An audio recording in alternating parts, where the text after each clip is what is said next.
Olá, tudo bem com você? Estou aqui com meu colega de trabalho, meu amigo pastor Glauber Araújo. Ele é formado em teologia pelo NASP, campus de Engenheiro Coelho, e também tem um mestrado em ciências da religião pela Metodista de São Paulo. Mas o que nos traz aqui para essa conversa é o fato de que o Glauber também gosta de um assunto, entre outros tantos, né, Glauber? Ele gosta de estudar a Reforma Protestante, inclusive tem um livro, né, que você organizou. Sim. Esse aqui, A Reforma Protestante, uma visão adventista, da Casa Publicadora Brasileira. Eu queria começar, quer dizer, antes de falar do livro ainda, tem outro detalhe sobre o Glauber também que eu acho bem interessante, é o fato de ele ser filho de missionários, né? Sim. Seu pai já trabalhou em alguns países, e o Glauber desde pequeno acompanhou o pai nessas aventuras missionárias. Eu queria, Glauber, que você começasse falando um pouquinho para os nossos telespectadores, né? Por onde você passou e o que essa experiência de missão deixou gravada aí no seu coração, na sua mente. Depois a gente fala do livro. Tá. Bom, Charles, eu tinha 4 anos quando meu pai ele foi chamado para ser missionário na África. Ele era pastor, trabalhava em São Paulo, Carapicuíba, na época. E aí ele foi convidado para trabalhar na África, no Cabo Verde. A gente foi para lá, moramos lá 5 anos. De lá nós fomos para o Burkina Faso. Ali meus pais viveram por um bom tempo, viveram uns 8 anos, se não me engano. Eu fiquei 4 anos no Burkina Faso, aí os outros 4 anos eu precisei ir para o colégio interno e fui para o Quênia, que era o colégio interno mais próximo que a gente tinha ali. Então vivi mais 4 anos no Quênia e eu voltei depois para o Brasil para fazer faculdade, estudar, casar. No total, África, quantos anos? Eu tenho 13 anos. Então a sua infância praticamente foi vivida na África, no continente africano. Isso, eu voltei para o Brasil com 18 anos. Então, praticamente a infância, a juventude todinha foi lá. E dessa vivência de 13 anos lá na África, quais são as suas recordações assim mais preciosas, assim, aquilo que causou mais impacto na sua vida? Olha, teve várias, não teve uma, teve alguns dilemas que a gente teve com animais, teve alguns momentos ali que a gente quase morreu. Sério? Teve. Algumas loucuras que a gente fazia safari e tal, não tinha muita preocupação com relação à segurança e tal. Deus protegeu, Deus cuidou, entendeu? Deram trabalho para os anjos, então. Deram, a gente teve várias oportunidades ali. Mas eu acho que assim, a experiência de poder viver num continente diferente, de poder conviver com pessoas de um idioma diferente, cultura diferente, uma cosmovisão completamente diferente, eu acho que isso deixou uma marca mais profunda em mim do que eventos específicos. Então, eu percebo que embora eu voltei para o Brasil em 2000, já estou há 19 anos aqui, a forma de ver o mundo, a forma de eu ver o mundo, ela é moldada, ela é impactada pelas experiências que eu tive lá. Então acho que isso foi uma experiência muito bacana. Mais uma prova de que a cosmovisão depende muito da infância, né? Sim, da educação, da formação. É interessante porque meus pais me educaram numa área adventista, então eu tenho essa cosmovisão adventista. Mas a experiência que eu tive na África, entendeu? Ela enriqueceu essa educação de uma forma que eu não teria se eu tivesse sido educado pelos meus pais aqui no Brasil. Só assim, em linhas gerais, né, porque é mais uma curiosidade, comparando a cultura, se é que existe uma cultura, né, coesa, mas a cultura brasileira, a cultura africana, você disse que isso moldou também a sua forma de ver, né? Então, mais do que eu e qualquer outro brasileiro que esteja assistindo, você consegue ver, talvez com uma lente bifocal, né? Como é que você faria essas comparações assim? Entre culturas?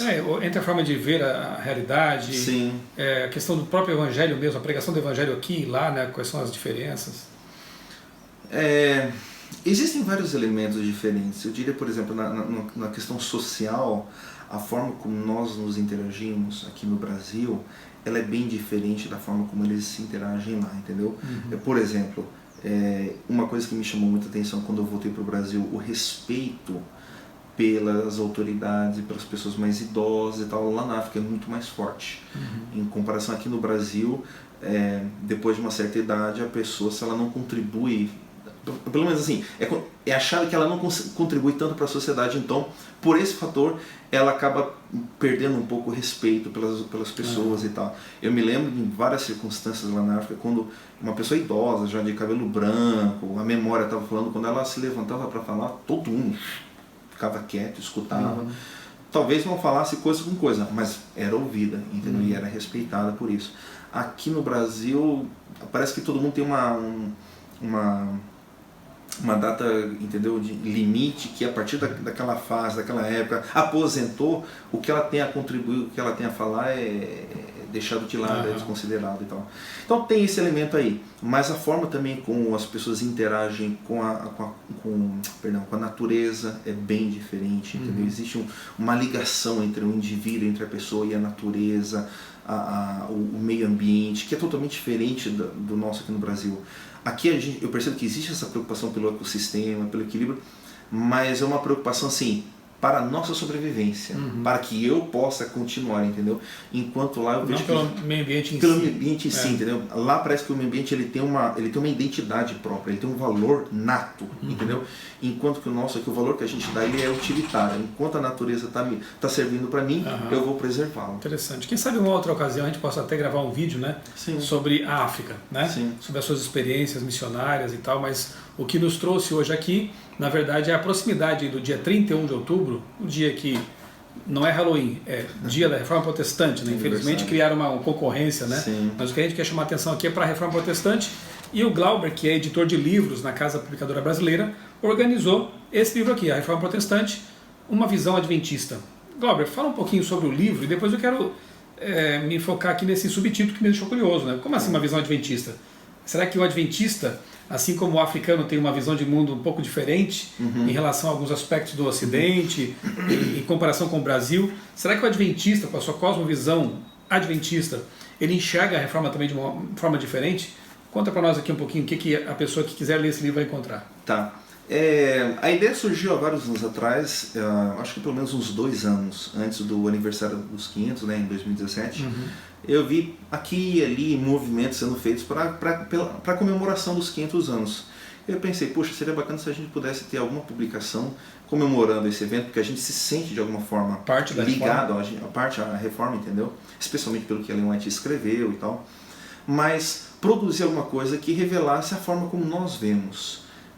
Porque nós não somos luteranos, nós não somos calvinistas, nós não somos anabatistas também, entendeu? A gente é um movimento religioso assim, bem distinto de todos esses movimentos, só que não ressalta essa distinção. A gente, normalmente, quando a gente fala da reforma, a gente ressalta a identificação a esse movimento. Porque nós temos uma herança também, né, de vários desses movimentos. Temos. O próprio Ellen White era metodista. Sim. Então, o que acontece? A gente organizou, conversamos com vários professores de teologia, religião, e montamos esse projeto aí, onde cada capítulo é escrito por um autor sobre uma temática diferente.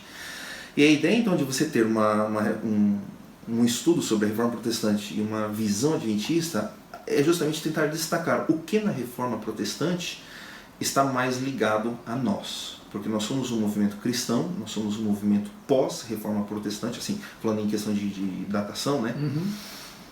Mas existem vários elementos que nos ligam a essa reforma e vários elementos que nós gostamos de destacar e que nós podemos ressaltar. Do que Lutero falou, do que Calvino falou, do que Zwingli e tantos outros reformadores falaram. Então cada capítulo aqui tem um elemento histórico, mas você tem alguns capítulos que tratam do elemento teológico e o que os reformadores falaram que ressoa pra gente, que ecoa em nós, entendeu?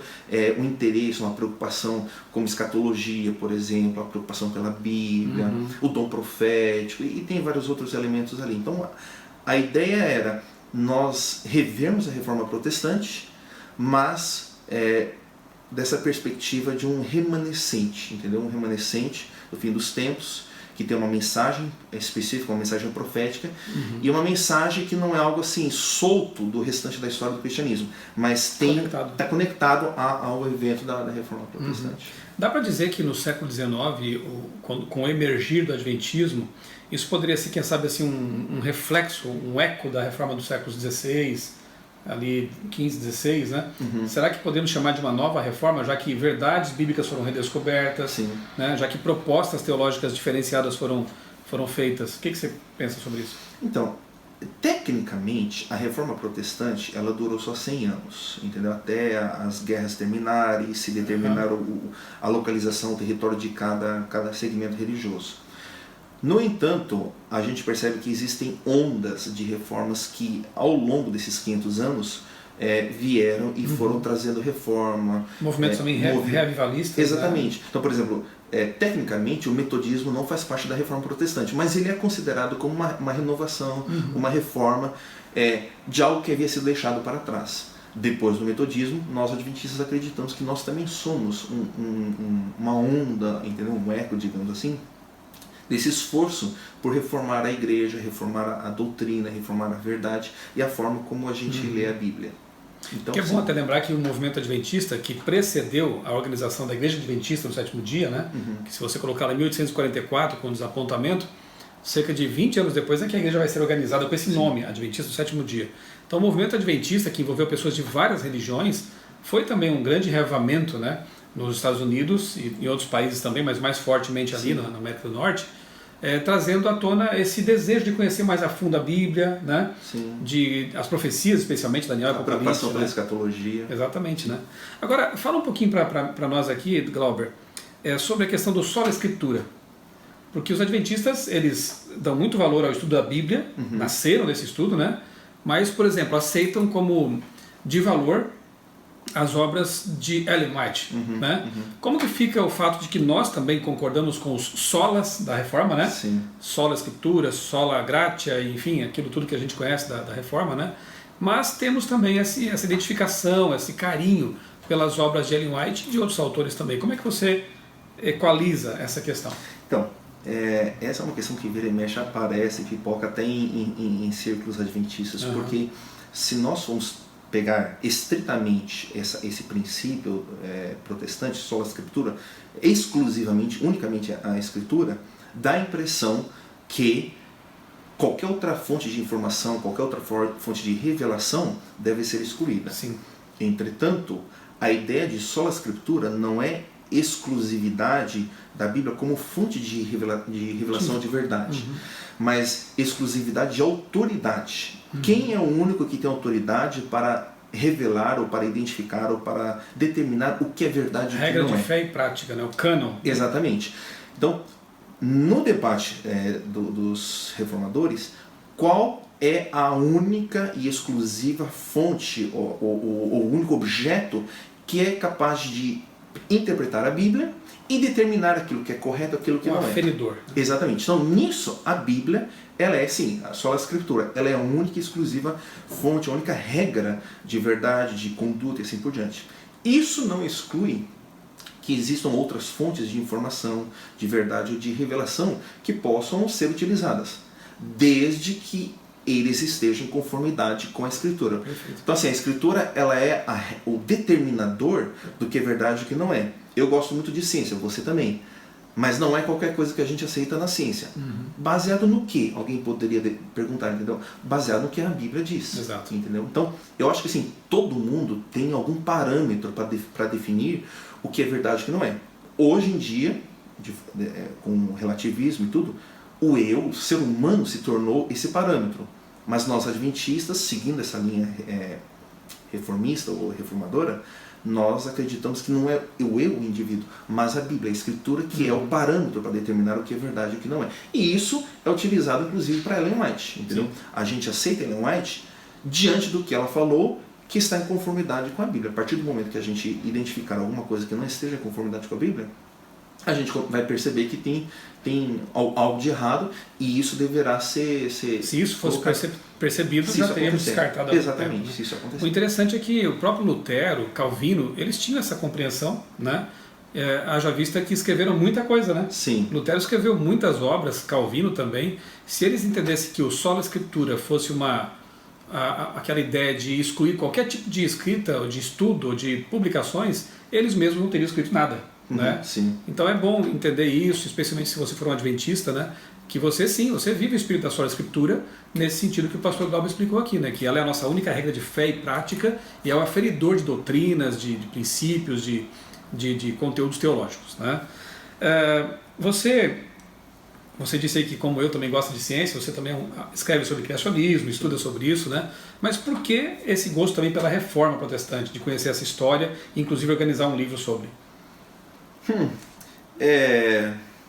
Eu gosto muito de história, sempre gostei muito de história da igreja, a história eclesiástica, uma história de forma geral, mas especialmente a história da igreja. Eu me lembro de, quando eu era adolescente, ler o Grande Conflito. Eu tentei ler o Grande Conflito por 2 vezes. Finalmente, na segunda vez, eu consegui terminar. E a ênfase que a Ellen White dá para a reforma protestante, a coragem, a força, a motivação, entendeu? São capítulos emocionantes, né? Impacta bastante, entendeu? Impacta bastante. Então, assim, eu sempre gostei de história, sempre gostei desse elemento, entendeu? Dessa ideia de você estar lutando contra o erro e estar tentando, entendeu? Restaurar a verdade. E quando eu estava chegando perto do aniversário da Reforma Protestante, eu pensei, poxa, seria bacana se a gente pudesse resgatar esse espírito, entendeu? Reformador, esse espírito de resgatar, de restaurar a verdade, que já é latente na Igreja Adventista, mas que está tendo uma data, entendeu? Especial, específica para essa comemoração aí. Como a minha especialização na área acadêmica é também voltada para a área de história e teologia, eu achei que seria interessante se eu pudesse contribuir com alguma coisa, entendeu? E é uma grande contribuição, né? Você pode encontrar esse livro aqui no site da CPB, cpb.com.br, vou deixar aqui no vídeo aqui o link, né, para você, o endereço, né, onde você pode encontrar o livro, no site da CPB, e eu te convido a ler, a conhecer esse material, a Reforma Protestante, uma visão adventista. Vou deixar na descrição do vídeo também alguns links para outros vídeos também que eu tenho no canal sobre a Reforma Protestante, um vídeo do Felipe Lemos. Eu tive o grande prazer de fazer uma série de palestras criacionistas na Suíça alguns anos atrás, e eu confesso que eu fiquei emocionado quando eu estive lá na Praça dos Reformadores, aquelas estátuas, né? É um monumento, né, que tem lá Calvino e outros reformadores. Realmente é uma coisa fantástica ver a influência, né, da Reforma até hoje naqueles países por onde ela passou, né, que foram palco da Reforma Protestante. E Glauber, eu não sabia disso, mas eu também me senti despertado a estudar mais sobre Lutero, Calvino, Zwinglio, com a leitura do Grande Conflito. Sim. Né, quando eu li ali o que Ellen White escreveu sobre os reformadores, eu fiquei impressionado, né, eu era bem novo também, devia ter meus 18 anos por aí, e eu quis me aprofundar depois nesse tema da reforma. E quanto mais lia sobre isso, mais impressionado ficava e mais inspirado também, né? Sim. Porque a gente tem vontade de ser como eles, corajosos, destemidos. Motiva a gente, né? Motiva, né? São heróis da fé, não eram infalíveis, obviamente, como qualquer ser humano, cometeram suas falhas e erros, mas eram heróis da fé, pessoas sinceras, pessoas que deram a vida, né, e dedicaram muito de sua vida para estabelecer a verdade bíblica acima de tudo. Glauber, além desse aspecto mais teológico, né, religioso da reforma, também me lembro que você escreveu um artigo muito interessante sobre essa interface entre reforma protestante e a ciência mesmo, né, as pesquisas científicas. Fala um pouquinho para a gente sobre esse detalhe importante também, interessante aí, dessa interface mesmo, né, entre as duas coisas. Então, depois da gente ter escrito esse livro aí, ainda na onda do interesse pela reforma protestante e tal, eu acabei, não vou dizer que eu descobri, mas eu estava lendo material e eu percebi que havia uma relação entre a reforma protestante e a ciência moderna. Sempre houve ciência, ou sempre houve esforço de tentar conhecer a natureza e tal, mas durante toda a Idade Média e antes da reforma protestante, ciência ela não era feita como é feita hoje, entendeu? Com métodos, com técnicas, e procurando conhecer a verdade a partir do objeto estudado. Aqui a gente está falando do método científico, né? Do método científico, exatamente.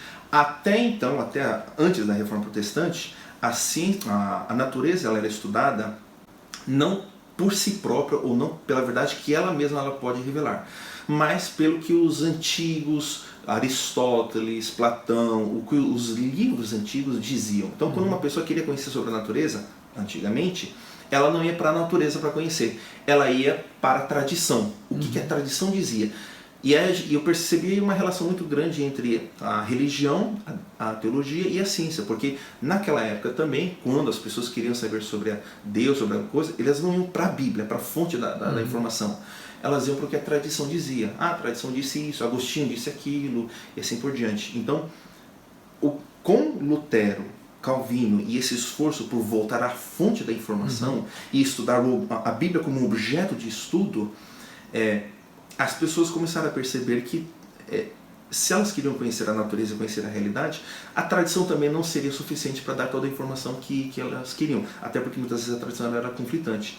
Então passaram a desejar estudar a natureza. A fonte primária. Exatamente, ir para as plantas, ir para os animais, para os astros, e procurar neles a informação do que realmente estava acontecendo. Tanto que tem aquele dilema, se não me engano, acho que é com Galileu, em que está tendo a discussão se, por acaso, a Terra ela é o centro ou não. É o geocentrismo em oposição ao heliocentrismo. Exatamente. Né? E tem aquele debate, não, a tradição da igreja diz isso. E Galileu fala, não, mas eu apontei o telescópio para o céu, eu estou vendo uma outra coisa diferente, entendeu? Esse exemplo ele é bem, assim, bem notório, emblemático do que aconteceu com a ciência. E muitos afirmam que a reforma protestante, a forma como ela passou a tratar a tradição e a igreja, e como ela passou a ler a Bíblia de uma forma mais literal, mais usando métodos técnicos, entendeu, para interpretar a Bíblia, abriu as portas para que os cientistas, né, da época pudessem enxergar e ver a ciência. Aí você tem Copérnico, Galileu, Kepler, né? E sim. Depois vai chegar ainda Isaac Newton. E é bom até tocar nesse ponto, né? Porque há pessoas que pensam que Galileu teria sim surgido contra a religião e contra a Bíblia. Na verdade, não. Ele era devoto, ele era um cristão mesmo, né? Ele era protestante. E ele, na verdade, se insurge contra uma visão aristotélica, né? Que era geocêntrica, que não estava de acordo com a realidade. Então, é bom entender que isso é uma lenda urbana, né? Que Galileu foi contra ciência versus religião. Isso é falso. Galileu se insurge contra uma visão tradicional aristotélica e que a Igreja Católica tinha abraçado, que depois acaba, né, abandonando e pede 300 anos depois perdão para Galileu, né? Isaac Newton também depois percebeu essa convergência entre ciência, a verdadeira ciência, né, e a teologia corretamente, a Bíblia corretamente compreendida, né? Até Ellen White fala isso, né, que quando no livro Educação, quando corretamente compreendidas, tanto a ciência quanto a Bíblia estão em harmonia, né? Então, na verdade, a gente percebe que Deus estava guiando a história, né, e fazendo despontar uma dupla reforma, né? Uma reforma teológica, religiosa e também um despertar da verdadeira ciência, né, por meio dos pais da ciência, Galileu, Copérnico, Isaac Newton, que eram na sua maioria pessoas cristãs, eu podia até chamar de criacionistas, talvez. Sim, com certeza. E eram bastante religiosos, entendeu? A discussão ela toda aconteceu dentro do cristianismo, não era assim, cristianismo versus outra coisa. Esse versus não existe, é artificial, foi criado depois do iluminismo, né? Tentaram realmente contrapor ciência e religião, o que antes do iluminismo era uma coisa artificial, quer dizer, não existia isso, né? Eles procuravam, na verdade, os pais da ciência, entender o mundo que Deus criou. A motivação deles era essa. E os pressupostos da Bíblia é que possibilitaram realmente esse despontar de uma, digamos assim, uma nova ciência, ou a descoberta da verdadeira ciência. Como você falou, eu acho que o debate naquela época não era religião versus ciência. Era ciência versus ciência, só que eram duas teorias diferentes. Uma visão equivocada. Exatamente, duas teorias diferentes. E aquela que seria a correta, né? Exatamente. Eu vou deixar aqui na descrição do vídeo o link para a matéria do pastor Glauber, que vale mesmo a pena ser lida, para você perceber como realmente a ciência, chamada ciência moderna, deve muito a essa reforma, né, de visão religiosa, deve muito à Bíblia, para resumir. Né? Glauber, algum recado final de incentivo aqui para o pessoal? Eu talvez terminaria com o apelo do livro. Nós acreditamos que a reforma não acabou. Existe ainda esse esforço, essa necessidade de restaurar certas verdades e não só restaurá-las, mas torná-las públicas, porque a verdade ela tem sido pregada ao longo dos séculos, conforme a Ellen White falou, mas a gente precisa proclamar isso de forma global, mundial, em alto e bom tom. Usando todos os meios possíveis. Exatamente. Né? Então, a reforma ela nem sempre é uma questão de você descobrir algo que não se sabia, mas pode ser também de você tornar público, tornar conhecido para as pessoas que estão ao seu redor, algo que talvez elas não saibam e que tem sido jogado ao chão, pisoteado e esquecido pelo mundo. Talvez uma coisa também que possamos destacar aqui é o fato de usar, né, os meios lícitos para divulgar as verdades bíblicas, né? Por exemplo, com Gutenberg, a invenção, né, aperfeiçoamento dos tipos móveis, né, com a imprensa lá, as verdades que Lutero e outros reformadores redescobriram puderam alcançar muitas pessoas. A própria Bíblia, né, passou a ser impressa para muita gente de forma cada vez mais acessível. Hoje temos as redes sociais, temos a internet, né, além dos impressos, e eu gostaria de fazer um apelo para você que talvez em lugar de divulgar coisas que não tenham tanto valor, né, de conteúdos assim superficiais e que não têm realmente importância, possamos aproveitar esses recursos que Deus permitiu serem inventados para divulgar aquilo que realmente vale a pena. Ou seja, as verdades da palavra de Deus, que podem realmente salvar pessoas, restaurar vidas e dar esperança às pessoas, né? Glauber, muito obrigado aí pela sua disposição. fica aqui então a dívida, né, de quem sabe pagá-la com outro vídeo falando sobre a sua experiência missionária na África. E que você conheça essa obra, leia e se inspire também, tá bom? Um grande abraço para todos.